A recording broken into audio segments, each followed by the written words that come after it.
मित्रांनो, लग्नानंतर होईलच प्रेम मालिकेमध्ये काव्य आणि नंदिनी देवाकडे सगळे कार्यक्रम सुरळीत पार पाडावेत यासाठी प्रार्थना करत असतात.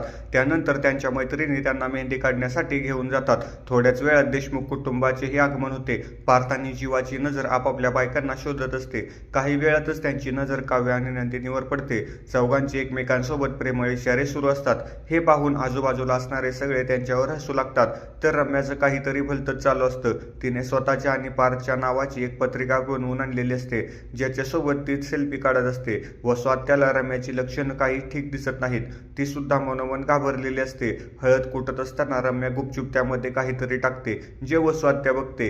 रम्याच्या मनाचा ठिकाणा तिला घेता येत नसतो. नंदिनीला सुद्धा रम्याच्या हालचालीवर संशय येत असतो, पण ती काही बोलत नाही. थोड्या वेळाने पार्थ काव्यासाठी रेड वेल्वेट पेस्ट्री तर जीवा नंदिनीसाठी वडापाव घेऊन जातो. रम्या हळद तयार करत असताना युग येऊन तिला विचारतो की हे तू काय करत आहेस, यावर माझा विश्वास बसत नाही. तेव्हा रम्या त्याला बोलते की माणसं बदलतात.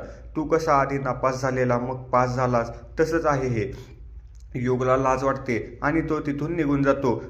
त्या रम्याला बोलते की तू त्याला कशाला उलट बोललीस, तुझ्याशी तो नीटच बोलत होता ना आणि तुझं कौतुक करत होता. पण रम्या तिला सुद्धा उलट उत्तर देऊन निघून जाते.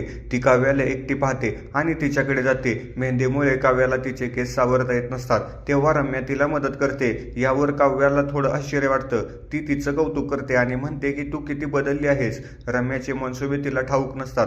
थोड्या वेळाने पार्थ आणि जीवा आपापल्या बायकांना सगळ्यांपासून लपवून दुसऱ्या खोलीमध्ये घेऊन जातात. त्यांचा चोळा भरण्याचा कार्यक्रम असतो, पण त्यांना स्वतःच्या हाताने आपल्या बायकांना बांगड्या भरायच्या असतात. आता उद्याच्या भागात काय होतं हे पाहणं उत्सुकतेचं ठरणार आहे. धन्यवाद.